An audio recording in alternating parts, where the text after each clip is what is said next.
is the film industry dying? Yo, you owe like 140K in taxes. I was like, sick. That's just crazy. 130K, bro. I can't even fathom that. Oh, this shit's about to be bananas. Oh my God. And then it just fell off a cliff hard. It's sad, bro. There was a long time where I was on the daily doing customer service in the DMs for years. It can get like super tumultuous. Business almost crumbled.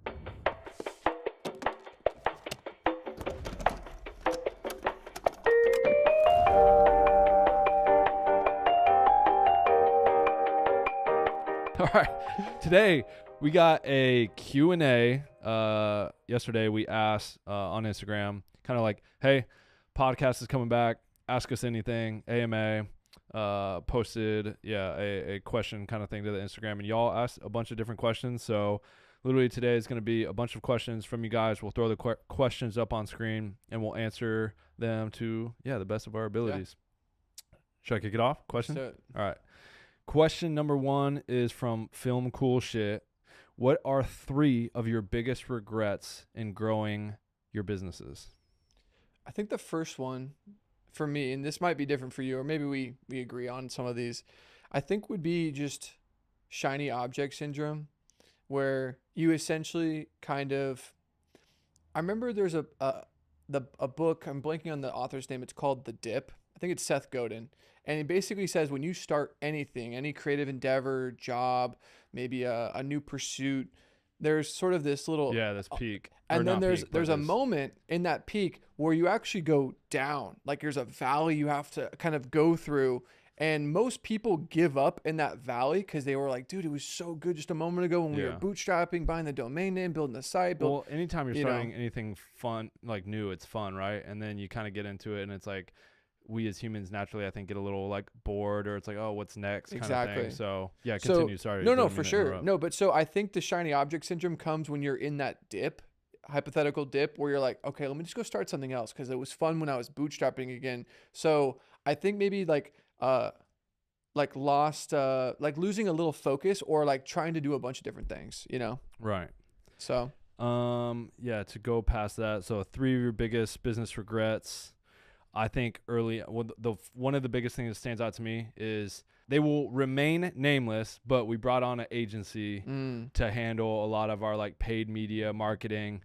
And it was for a while there, tumultuous and toxic relationship that just gave me daily anxiety and got us to a spot where we almost like business almost crumbled, and it was just like, dude, like this isn't even fun. We want to quit. Like money was tight, like just a multitude of things, right? Dude, and I think just trusting and believing in everything that we were being sold, and we bought it hook, line, and sinker, and it put us in a bad spot. And that's a really, really good point. And damn, honestly, you saying that's like, fuck, that almost deserves a full episode. Yeah. Because like when you go get your car serviced and they're like, hey man, you need a new intake manifold, you're like, shit, okay, yeah, like how much?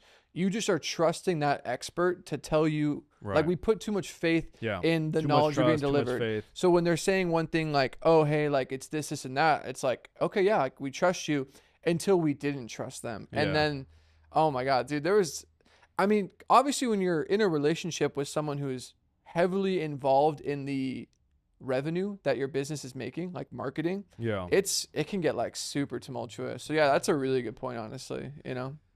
Trying to think other biggest regret. I don't have too many regrets in terms of things, because it's like, dude, we've done a lot and we're continuing to chase our passions and build our businesses. But I think something I would have done differently is build our team earlier. I feel like we, for so long, me and you, tried to hang on to doing everything ourselves and not bringing in like team members and putting people on like a full salary. Yeah. And then I feel like once we did that, like probably like 2-3 years ago, it helped the business grow tremendously and also freed us up to do more of the stuff like that was like creatively pushing the business forward versus like the administrative business tasks, because we're creative people. And so trying to like run a creative business and be creative, but have to deal with all that back end BS of growing. Like, dude, there was a long time where I was on the daily doing customer service in the DMs for years while doing the social media and everything else, like going into my DMs, the DMs of the companies and businesses, and answering people's questions. Like, that's not where my time is best served. Like, dude, there was a moment where, like, before I got the autofill figured out, I had to go in on Tropicolor and like send everyone the files. Yeah. Like, until we got the MediaFire thing figured out, and it was like, dude, it was so exhausting. I'd have to literally like check orders, all, you know what I mean? So yeah, you obviously like find people that can do those things, but that's a great one. So I guess to recap, it's putting too much trust in somebody that ended up being deceptive. So maybe not being able to sniff it out. Shiny object syndrome, trying to chase too many squirrels and not having like a little intent narrow focus. And then, yeah, obviously what you just said in terms of just, yeah, all that. Cool. Next question is from John Waldman. He says, how do you stay organized running so many creative ventures? I really struggle with this. I mean, shoot, I don't even think I struggle with that. You know what I mean? I would love to like be the guru who it's like, yo, like I've got the answer. 100%. No, I mean, I think it's tricky because I feel like, I mean, without getting like too deep, like I feel like I personally struggle with having like some degree of ADD. You know, I do struggle with that, and I'm not like medicated. So there is times where like it is very hard for me to like hold focus.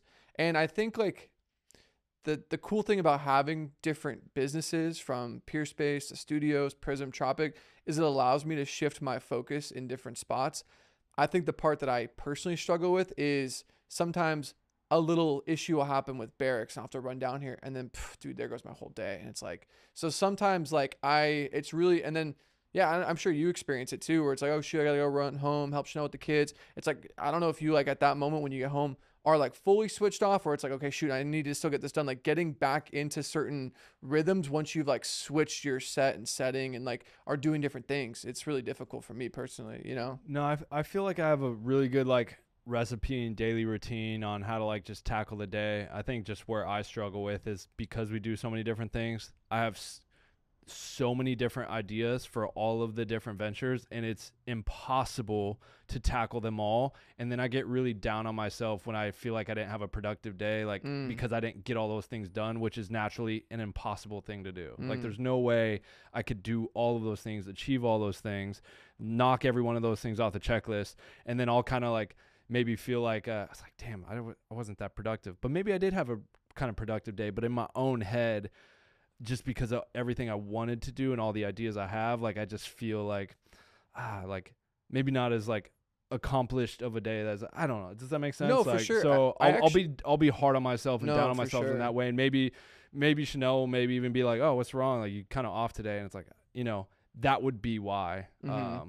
You know, I heard this analogy, and I think it relates to what you're saying, is a lot of times your effort doesn't look like it's actually making any results. And the analogy was, you know, the temperature could be getting lower and lower, and just at 32 degrees, it freezes. But you could have been like lowering the temperature multiple degrees, and you're not seeing any difference. Like, dude, nothing's happening. And then all of a sudden, you know, it freezes, right? Or like I think the same thing with like an iceberg. I've heard that analogy the same way, where you feel like you're not making any momentum or any strides towards something. And then all of a sudden, all those little things that you maybe didn't feel like were accomplishing, like compound to actually something big over time. You know what I mean? But I feel the same, especially when you're doing so many things. I kind of feel like you're kind of me personally juggling kind of a few things, and sometimes it requires more in certain areas. So like, yeah, no, I even deal with that sometimes with Prism, because I just know like I currently feel a bottleneck in terms of like the digital products we want to launch on Prism, or building out this and that. And it's like, it's hard because like maybe that's where we can maybe bring another like team member in, because it's like sometimes I feel it all kind of comes down to, Tom, that's you in Shopify, right? And it's like, oh man, that's like so much stuff. So yeah, no, I feel it, bro, for sure. It's like whoever asked that question, I don't think there's an answer. It just kind of comes to, yeah, I mean, shoot, that's a tough one. I just think you're not alone. I think no matter where you are in life, you're probably going to experience that. I've experienced it every step of the way. And yeah, I think for me, the biggest struggle I have is just being hard on myself, not doing and accomplishing everything that I want to, because I have so many ideas just run through my head all the time. So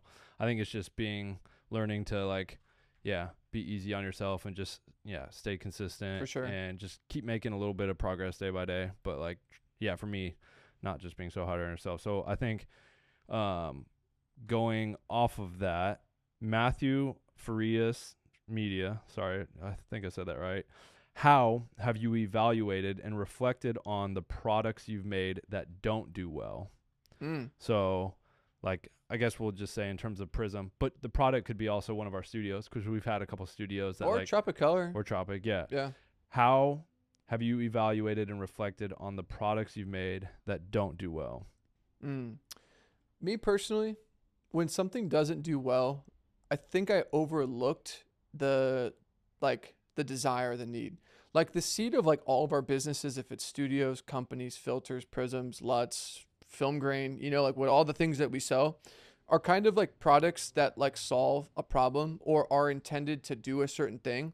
And I think the things that don't do well are maybe you and I think the crystal effects or maybe solar flare, night vision, like that's not something though, because those didn't really end up doing maybe what we thought they would. They like didn't really solve, like it was that problem didn't really exist, or that desire for that thing wasn't as maybe huge as we thought it would be. Yeah. So maybe overlooking the demand or thinking there's a demand when in fact there wasn't. Yeah. But sometimes you don't know until you do it. You know what I mean? So for sure. Yeah. So I think kind of going back to what we were just talking about, Stephen Carey asked, how do you maximize your daily routine with how much you guys juggle? I mean, for me personally, I wake up super early because not only do, we have all these businesses that we have to run, but I have twins, kids. So like every day I'm waking up at 5 a.m.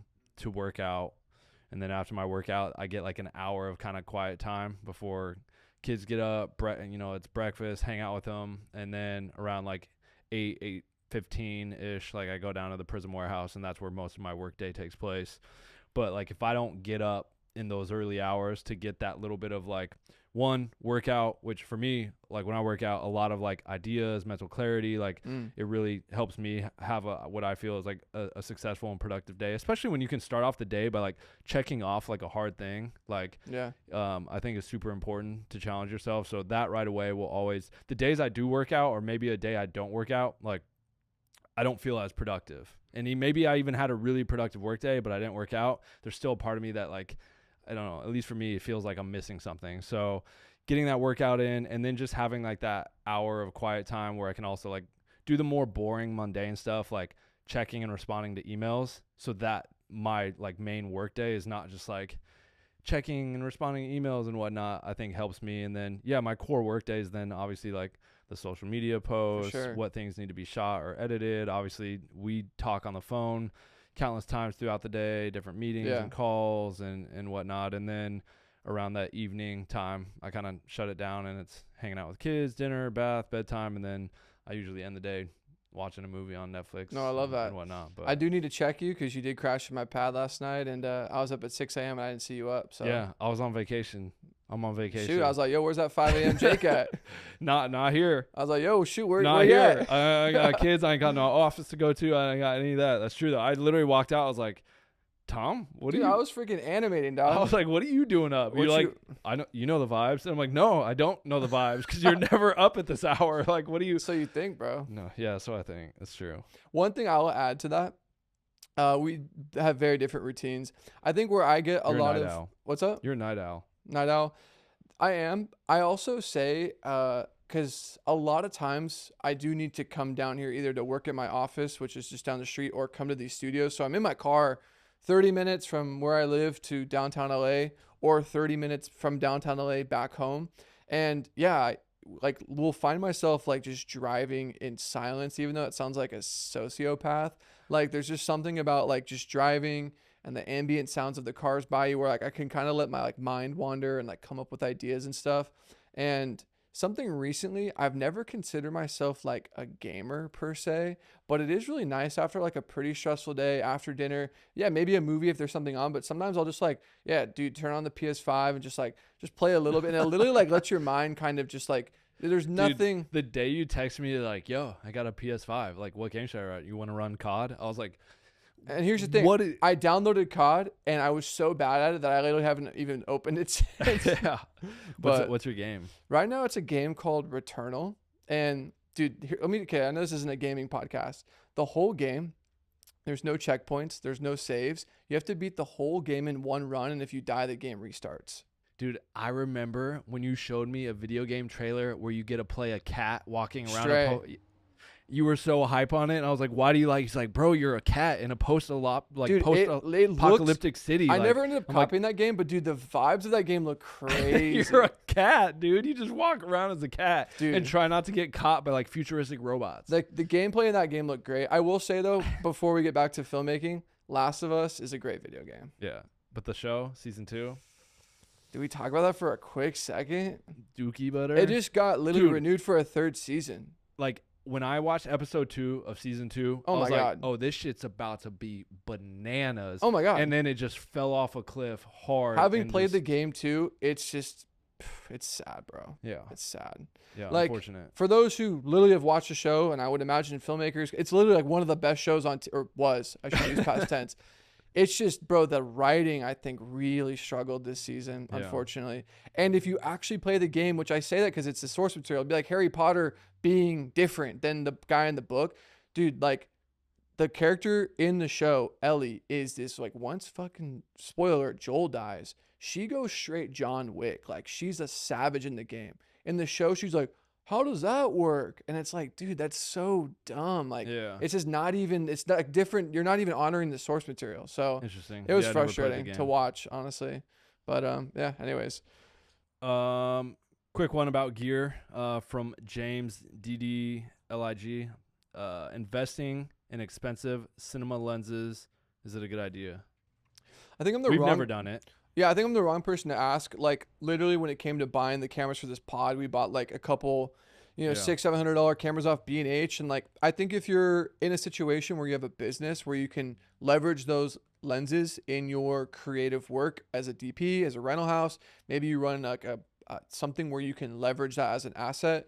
I can't really speak to it because I don't own cinema lenses and don't really know that business, but I know there is people like Logan Mize, Mark Oldfast Glass who, obviously have built a business around renting gear. Yeah, if you're going to do it, if you're going to like buy and invest in expensive lenses, I think one, you should be able to be using them on a consistent basis. Yeah. You have some sort of jobs or productions on a constant basis where you can use them yourselves, or if you're getting into it to, make money off of rentals, like you better enjoy that process of it. Like for us, neither one of us have like wanted to ever start or invest in some sort of like rental business and dealing with people 100%. renting. So like that for us, we've never done that. We've never bought expensive lenses. I mean, think about it, bro. How many times have you been in the desert? Imagine that 100-pound video, right? We're literally in the desert. Mind you, we're using our own equipment, so our gear's just getting punished. But imagine you rent out your Alexa. They got fans, wind machines. It's 110 degrees. There's sand getting in all the optics. Like, I think part of me, just having worked in the film industry, knowing how punishing a set can be. There's times, bro, I've been on a job where the camera just stays on for like 12 hours. They just do not turn it on. It's like house power. The thing is just on, clocking up hours. The fan never gets a break. It's like, I find it hard to invest in something that I know is going to get punished. It'd be like buying a car, putting on Turo, and it just gets redlined every day. It's like, dude, how is that going to... I mean, maybe people do take care of things in certain capacities, but the sets I've been on, it's like, dude, gear, matte box hits the ground, camera getting rigged to a car mount, and rock hit. It's like, dude, I would never want to buy... our buddy bought like $130K, like Alexa Mini LF. I don't even know what the flavors are these days. I'm like... That's just crazy. $130K, bro. I can't even fathom that. You know what I mean? Like camera. Yeah. It's wild. So I really like what you're saying, but first we need to just thank today's sponsor, Prism Lens FX. The No Late Fees podcast is powered by Prism Lens FX, which makes various filmmaking photography products specifically in the filter space to allow you to author your images in camera on set. We came up directing, shooting music videos, and we were always looking for fun ways to do in-camera effects and tricks. So we started and founded Prism Lens FX back in 2018, and since then have grown and become this big global brand. So if you are ever in town or in LA and need to pick up a product, come to the Prism Lens FX video store and pick something up. You can also save 15% online when you use code NLF15. That's no late fees 15. NLF15 for 15% off your next order. So yeah, next time you're thinking about experimenting with some in-camera effects, whether it's for a photo shoot, video shoot, we hope that you'll reach for Prism Lens FX. From Chris B Production, any tips or advice on SBA loans? Have you got one for any of the businesses yet? I feel like you could kind of speak to that. Yeah, so I could speak to this a little bit because I'm currently looking at getting a small business loan for around probably like $3 million for this new business that I want to open up with my wife in Arizona. It's our first foray into getting like a small business loan. It's a very long, arduous process, kind of intimidating too, especially for a number of that size, like $3 million. But I will say for all of our other businesses, we've always just done it with cash on hand. Yeah. For everything that we started, from the studios to Prism, etc. Like, we've never taken out any sort of loans or got outside investors. Yeah. We've always funded everything ourselves, and we always like reinvest the money back into the business, because I would like to think that based on how the businesses are doing and the money they've made and how successful they are, like, we could easily go out and find investors and raise a bunch of money or go get a loan. But like, I think for us, not having that weighted pressure of a loan to pay back makes it a little more like fun every day. And you're not having this looming pressure over your head, like getting shareholders paid, or I don't know, just even if it's not shareholders or investors, even if it's just paying back a business loan. Like, sure, we could probably go get $1 million loan for Prism, Shopify loans. Yeah, we could go get a huge loan, blow this shit up, hire more employees, do this, but then it becomes much more of like a thing that becomes our sole focus now, because we're like beholden to paying that loan back. And so I think we keep it more like fun and light, where we use our own money. We just constantly reinvest profits back into growing the business. I don't know. That's just how we've done it. I have questions about the SBA loan, because I'm just genuinely curious. Like, when you get like a $3 million SV or B with a B business. Oh, that makes sense. Like, so act of God, you get this loan. Like, what if like you can't repay it? Do you have to like put your house or like assets on the line? It just depends how much you know are putting down. Like, for example, we're looking to buy a building, and with that small business loan, that would go towards like a little bit of financing that building, but then also the huge renovation we need to do to it. And depending on if we put zero down, then yes, they would sink their teeth into like our house, right? So now we're putting up our house as collateral. Then that's scare you? We don't want to do that. Not gonna okay. No, so I would never. Yeah. So we would put anywhere from 10, 15, 20% down to buy the building, and then they can't sink their teeth into like our house as collateral. But if the business fails and we can't pay back the loan, like, they would then assume that building. Yeah. We don't get to keep that building. No, for sure. So yeah. Yeah, no, it's dude, that's a wild chess move for sure. So we'll see. Yeah.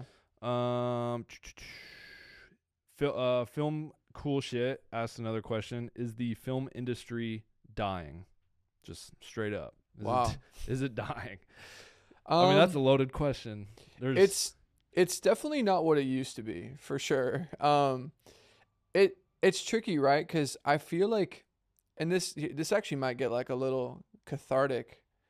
I feel like when I fell in love and wanted to become a filmmaker, like from the moment I like really got into filmmaking and got my first camera and went to high school, took multimedia, went to college, went to film school, like the rules were pretty much the same. The only variable was like, okay, there's some new cameras. Like right when I entered film school was that whole kind of like film versus digital. Is film dead? And now I feel like we're at the moment like AI versus the real. Are filmmakers dead? So I'm like kind of trying to be optimistic, where it's like, oh, look, we weathered another paradigm shift. Right. Imagine what like Chaplin and them, when color and sound came out, they're like, what? This is not what we're used to. And things continue. Or a paradigm shift when like digital cameras came out. The thing is though, those are like little incremental improvements to an existing medium. I think we're at like a paradigm shift where it's like, this is no longer the tech getting like better per se. It's just fundamentally different. You know what I mean? It's not like, oh, we have more megapixels or more, low light sensitivity. It's like, no, hey, we can just generate anything now. And that's where it's like, this is a little different than those previous ones. So I'm at this weird crossroads, because everything from the moment I fell in love with filmmaking till now, it's been more or less the same sort of environment of like trying to get your film off the ground and make something. It's like, it's like very different now. You know what I mean? True. Well, just to piggyback off that, With like AI and stuff is what I'm trying to say. Yeah, to piggyback off that, this guy right here, KB84, asked, I need film work, but I can't seem to find any clients. Any advice? I feel like there's a lot of people right now that are like struggling to find clients or work. And yeah, I mean, we're not as much in that sphere anymore. I mean, I could just speak to early experience of like when I was starting out, and obviously everyone starts from ground zero and you have no clients. Like I would just shoot music videos for free for a bunch of artists. And then other artists started to see those music videos I was shooting and putting out and wanted to hire me to make their music video. And that's how I started to gain clients. So, I mean, I don't know if the same technique still applies in 2025, but I think you just have to go out and shoot the projects and clients that you like want to attract. So if you like doing social media, commercial, branded work for like local businesses and companies, you just need to reach out to them and tell them you'll shoot some free stuff so you can build that portfolio. And then hopefully other businesses start to see that and want to hire you, and or you can go use that content and material to like pitch them. You know what I mean? Because like I even just did that recently. I know we're trying to get into like maybe shooting for some brands or companies that like we like, and obviously we make all of our own content for our own brands.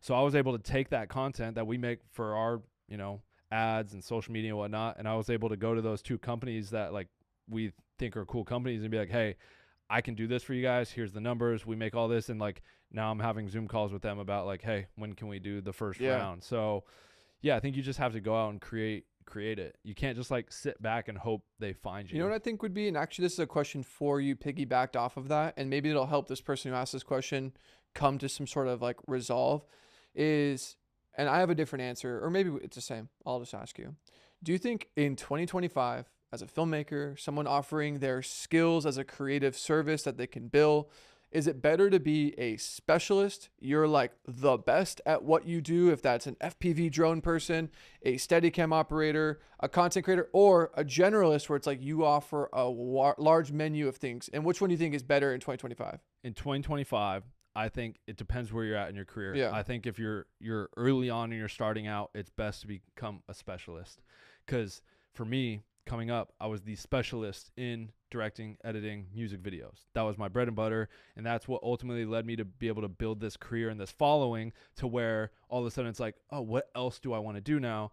I was able to branch out and start Tropicolor, start the studio, start Prism, like, and we were able to do that because of the name, following, notoriety behind that work. Had I just came out the gate and I was like a wedding photographer and a music video director and a drum, like, I don't think we'd be where we're at. So I think it's important early on to be a specialist, and then when you're in a place in your career where you can branch out, then you can branch out. See, I would almost argue the inverse, where like when you're starting out, wouldn't it be best to like wet your beak in as many industries as possible, learn After Effects, learn Final Cut, learn Resolve, like learn all those base skills and then become a specialist at the thing that like really sings? I think you could, but I think you do that behind the scenes. And whatever you're putting out there and promoting is like the thing you really want to do. Regardless, like I when I was coming up, I was shooting weddings and not a lot, but I was shooting weddings and doing other little things. But that's not what I was putting out there publicly of like, hey, I'm a wedding guy, like book me. Like, you've mentioned weddings, and it's such a good point because I got married a few years ago. It's crazy to even say that at this point, that it's been that long. But when we were looking for a wedding photographer, Jordan, my wife, was like, oh, hey, like so-and-so, this person shot this person's wedding. You want to look at their portfolio? And yeah, like you said, they had wedding photos on their website. They had drone photography. They had like corporate gimbal work. And then she found this other guy. He charges like $8,000, but all he does is wedding photography. And it's like, I want the dude who literally, that's what his brain, that's all he does. He's a specialist. You just kind of switched up on yourself then. No, well, I mean, I'm thinking a specialist in. But you just said it'd be better to be a generalist and kind of. Well, I'm saying like starting out. Oh, okay. I don't think this dude was starting out. This dude's like at this. I mean, you could really. There's no right or wrong answer. You know what I mean? Right. But yeah.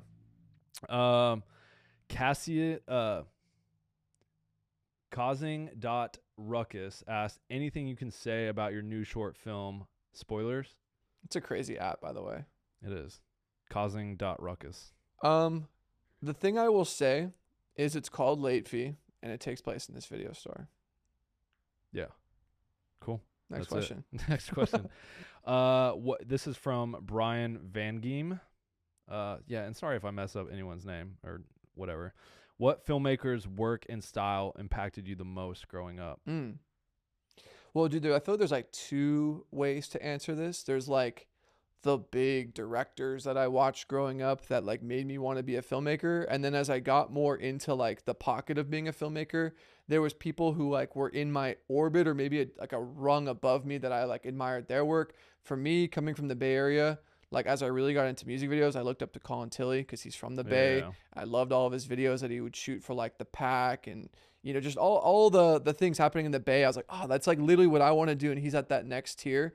And then I guess as a kid, yeah, I mean, I grew up watching like Jurassic Park and movies like that like really excited me to be a filmmaker. So I guess Spielberg in some way, but like I think Colin Tilley would probably be the more accurate answer because I thought for a moment that I wanted to like be a music video director or shooter at some point. So I think for me, film wise, growing up, like M. Night, just like I remember watching Signs and watching that movie as, I don't know, 12-year-old being like, maybe I was even younger, I don't know, somewhere around there.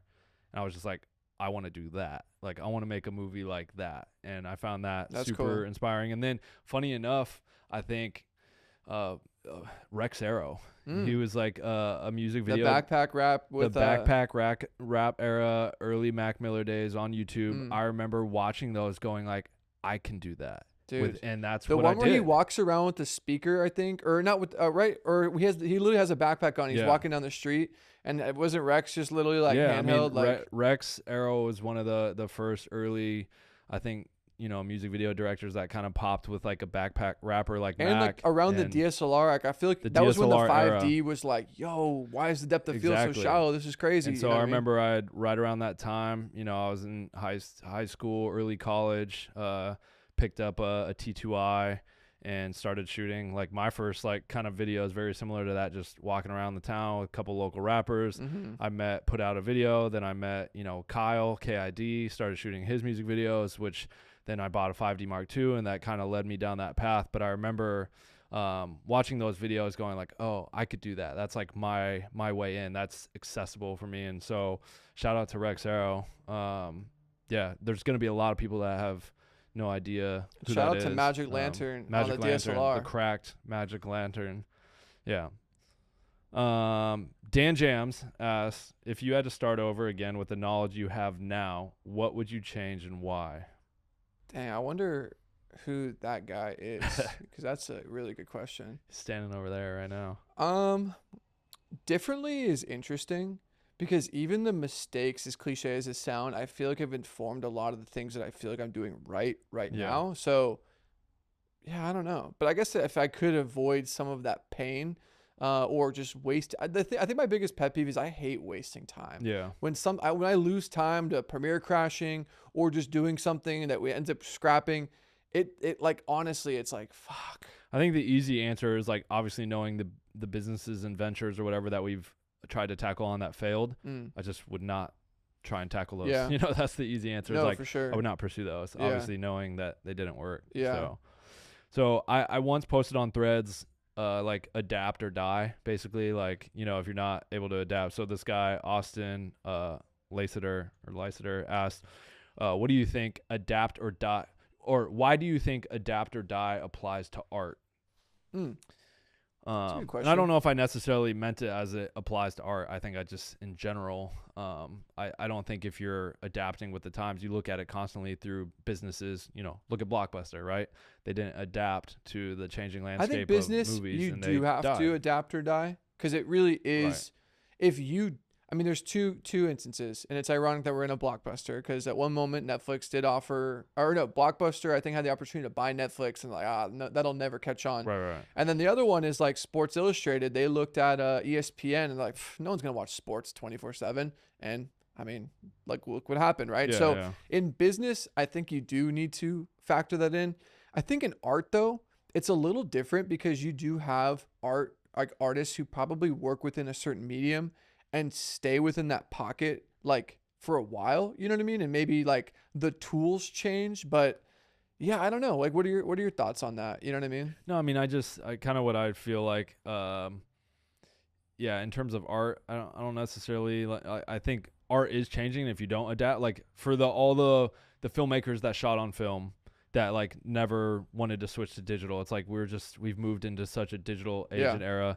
I'm sure there's many of those OG cinematographers, filmmakers that to this day are not working or now teach at a college and never continue because they were like, I'm not going to learn this new medium. And I'm sure same thing goes for, you know, photographers, painters, like there, and in every art or medium, like there's new technology emerging. And if you don't learn to adapt to some capacity, like it could be hard to maintain a successful career. Not saying it's impossible. Like, I mean, you could still have a great, like, obviously before photographs existed, everything was painted, right? Well, there's still many successful painters. That's what I was saying. Like, there are people who like, just stay in that pocket, but no business, if you don't like, that's where like it's interesting for the businesses that we have, because I'm looking at like the things that are happening in generative AI and stuff, and you know, it's a little spooky because we make products that like allow creatives to achieve a certain look. So will there be a moment when like people are prompting the thing that normally a filter that we sell does?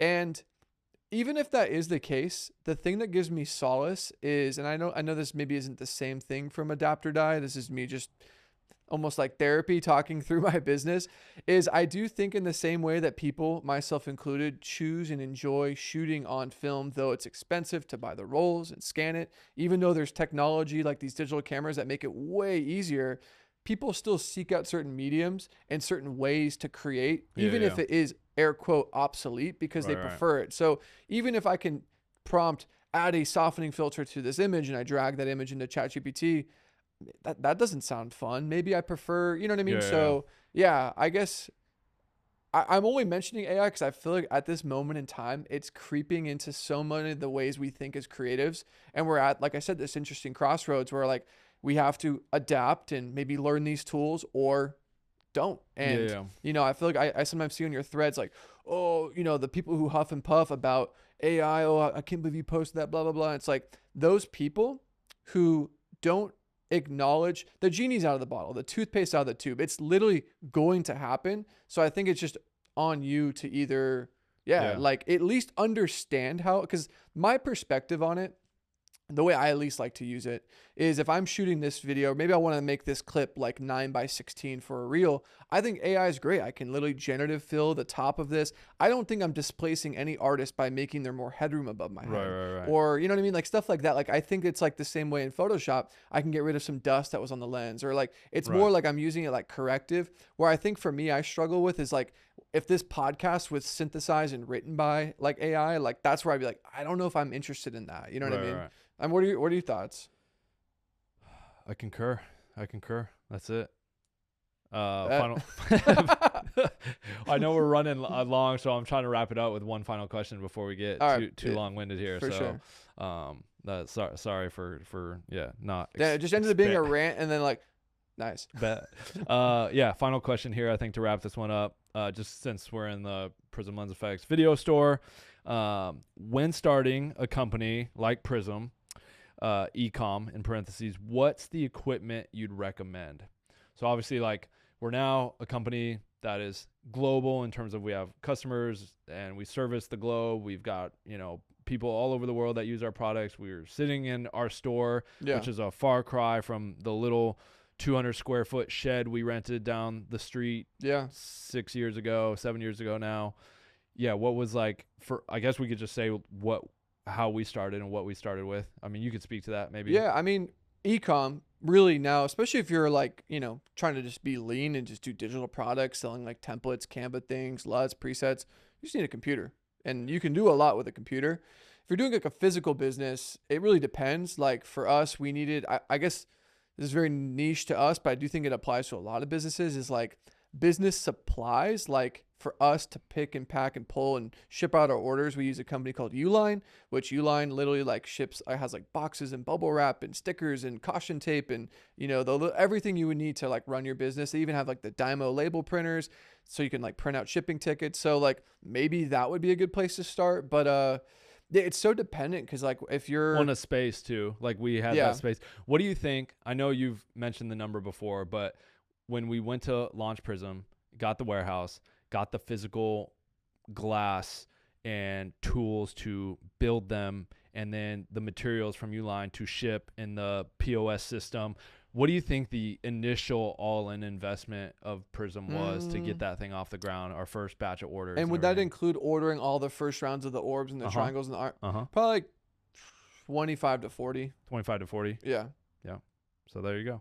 But yeah, I think if you're, it just depends on what type of e-com business you're trying to run. If you're doing something that's more like e-com drop shipping, there's obviously a lot less cost and startup to like actually like building and shipping like a physical good and product. So the mistake I made, and it did bow me that year when I filed for taxes, is a lot of those startup costs I just swiped on my card because we didn't incorporate. At the time, I don't even think we really knew about all that. So incorporating, literally you can go on like LegalZoom or Zen Business, and like for $649 you can just make they do all the handling and the fees and the stuff for you, and literally just make a LLC or an S corp, Google it, find out which one's better for you, and then just make your bank account and all of the payments and transactions through that company, because when your business starts to make money but it's all run through your social instead of an EIN, it messes up all your taxes. It's because then as a personal, we were just so new and green to like doing that. That was really like a big first foray into that, and so we just didn't. Dude, I remember 2021, our CPA at the time was like, "Yo, you owe like $140K in taxes." I was like, "Sick." That was wild. Yeah. But yeah, no, that was a great. I feel like that was a bunch of good questions. Yeah. We'll definitely have to do more like Q&As. I think so, because it just allows us to like speed round so many, like topics. Our intro episode. We have our hands in like so many different little things. So like I think this was a great way to like talk about a lot of those. And then maybe like after we record this, we're like, you know what, we should do a full episode about on this topic, that or this. So I appreciate everyone who actually took the time to do that. And we'll usually on social media on like one of our channels, like we'll just ask like a AMA and just do like one of those polls. And I mean, I think make sure if you don't, like, follow myself on Instagram at Jakob Owens, and then Prism Lens FX at Prism Lens FX, because that's where I kind of posted like, hey, ask us a question, we're gonna shoot a podcast episode answering your questions. So make sure you follow us on Instagram, on YouTube here. Make sure you like and subscribe. You're subscribed so you don't miss an episode.